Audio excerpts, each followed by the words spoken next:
حياتي. الفيديو ده بالنسبه للست الاعلاميه بسمه وهبه. شفت لك فيديو كده وانت عماله بتتريقي على الناس اللي بتطلع على السوشيال ميديا، صعبان عليكي قوي ومتضايقه قوي وبتقولي ده ابتذال. واحده بتعمل كفته في اوضه النوم والتانيه طالعه بالبيجامه في المطبخ بتطبخ، وواحده بتمثل مع جوزها. طب هي بتمثل مع جوزها مش عيب يعني؟ طب وبالنسبه لحضرتك بقى لما بتطلعي في القناه كده عشان تاخدي ملايين يعني الافات مؤلفه وتطلعي تتكلمي عن الغلابه دول، طب دول عايزين يعملوا ترند عشان يعني ياكلوا لقمه عيش على اي برنامج من البرامج المحنكه اللي طالعه دلوقتي، تمام؟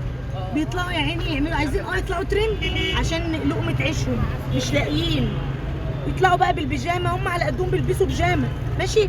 لكن انت بالنسبه لك ما شاء الله بقى طبعا بتطلعي بالفساتين الغاليه السينيه وبالمكياج وبالجمال بقى طالعه على قناه، هم يعني نفسهم يتشهروا بابتذال.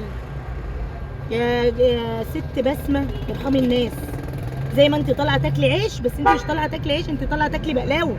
الناس دي برضو طالعه غلابه، طالعين باللي بتصور بتعمل كفته، لا هم بيعملوا كفته كويس ان هم بيعملوا كفته ما بيعملوش حاجه تانية.